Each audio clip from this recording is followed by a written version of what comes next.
So there's been some rumors circulating that Chuck Liddell could be one of the old guards to make a return to the UFC. Now we have to kind of stack up some of the things that go against this, along with what might go for it. Chuck Liddell's 47. That would be the outright #1 reason why I doubt he's making a comeback, because 47 years old is not exactly prime fighting shape. But Francis, if you look like this at 47 years old, by all means, maybe you make a comeback. Here's a video of him training with Jay Glazer. Don't get in the way of his punch. Jeez.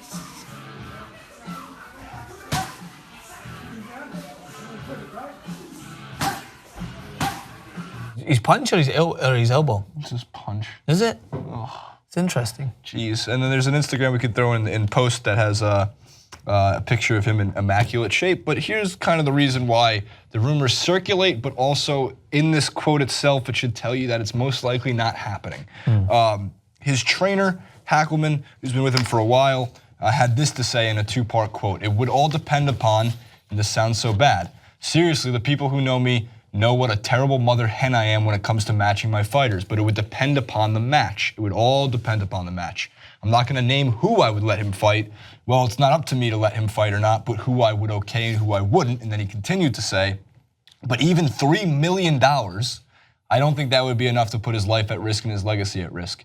Because his legacy, not only for his own self-esteem, but his legacy for his future earnings as well, could be worth a hell of a lot more than $3 million, and tarnishing it to a certain degree, that might not be worth it, so it all depend on the opponent. So it has to be a specific opponent. $3 million isn't enough. Chuck Liddell ain't coming back. But I would like to see him get more involved again with the UFC. I mean, I look at what Uriah Faber's doing.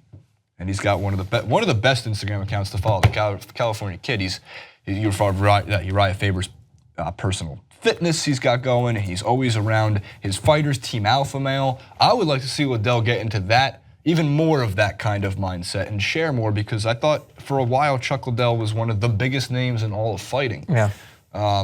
And promotable and marketable. And aside from that, the guy, I mean, how did he, I know at the end of his career was something, but there was a streak, right? Yeah, so that's what I was gonna say. Like, this is a guy who, I mean, his first fight was at UFC 17. We're talking, that's not even the old guard, it's the OGs. That's in 1998. You ever see the videos in like 1998, 99, like The Matrix came out in 1999 for F's sake. I'm sure that influenced a lot of fighters. They tried to do what Neil did, and then they realized it didn't happen. But the point I'm going to make is that he's again another fighter that you can attest the growth of the UFC towards. Like him and a lot of the original fighters who came around are as much a part of the growth and the reason that the UFC is here today as is the Conor McGregors, who have taken it to the next level, because they were the ones that kind of got it on the map and they helped push it forward. So he went through a remarkable period. I think he had 1, 2, 3, 4, 5, 6, 7, 8, 9, 10 wins on the trot before Randy Couture beat him and TKO.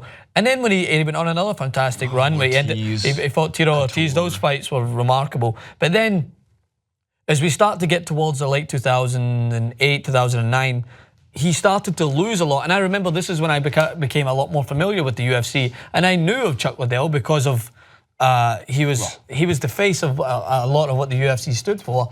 But he had such a rough end to his career that didn't tarnish his legacy, but it was tough to watch, because the same way we mention a lot of the time, when is the time to say no, right? And you start to say, Kobe Bryant, great way to end his career with a 60-point game.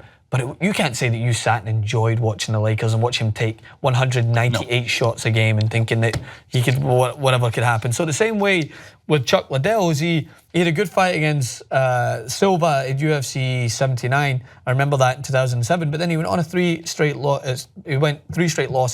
But it wasn't just his losses. He just wasn't able to do the same things that made him so great. Of course. And that's where you start to think. Because he fought in 1998. I mean, granted, Michael Bisping fought in like 1978, and now he's the champion of the world. So not actually, guys, before you all freak out. But 47, man, that's pushing it. You're knocking it. Now, the crazy thing is, speaking of like at this point old fighters, Anderson Silva, if I read this correctly, who does he want? He wants a title shot. He wants a title shot. And he says he's not fighting unless he does. And well, you know, Dad bod Silva, which is kind of where he's at this point in his career. I don't mean any offense to that. Anderson Silva is the reason I watched the UFC. He's the reason I started getting into the UFC. But you gotta at some point just respect the fact that the guy still think he has it in him to fight for a title. And I mean, Daniel Cormier in that fight was on the, I get it, the boring side, and people were booing two legendary fighters, which is insane to me. Shows the short-sightedness of some UFC fans.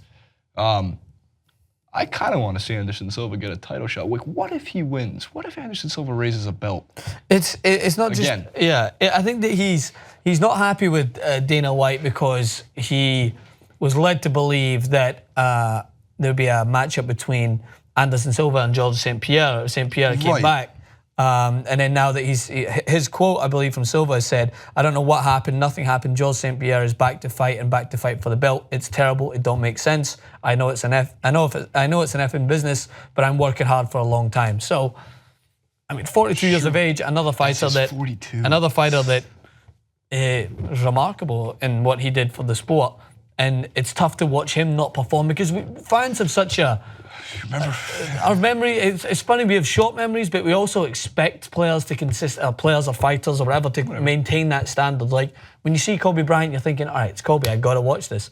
And then you become a little critical when you don't see him the same Kobe. You're like, because it's almost as if we forget that Father Time is a thing and that people don't perform the same. Same way happens in world football. Cristiano Ronaldo is constantly on the back nine of his career. Yeah, he's constantly picked apart when the guy still's performing. He's not at that point where you can scrutinise him, but people still do it because like, I want to see Ronaldo bang it in from 35, whatever.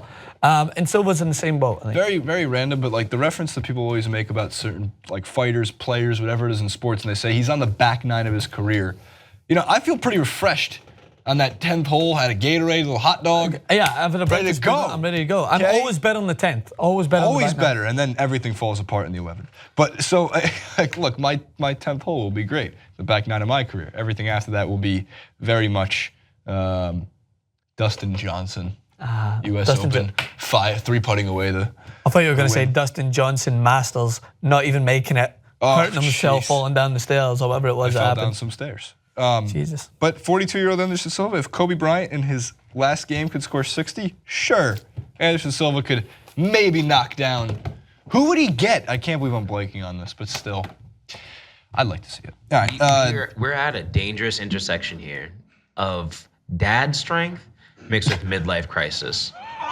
Like, what happens when you need to revitalize yourself and reassure yourself that you still got it? I mean, look at. But you don't. At what point did it turn up to the fight in a Harley? Right, you know? exactly. Just like, studded I'm jacket. finding myself. This is your friend, Anderson Silva. Yeah, I what spoke happens with him. when I met him. At one point, colleagues. Yes, he's and he's a remarkable individual, but it's just like you just don't want to see the greatness that you remember kind of start to fade away by other fights. All right, comment below, let us know what you think. All 3 stories will be there on YouTube. Thanks for tuning in. If you're watching on Pluto, check out all TYT Network shows. Jason Rubin 91 on Twitter. Francis Unverified. M. Maxwell back to verified. All is good with the world. You did? I got it back. Damn. Ciao.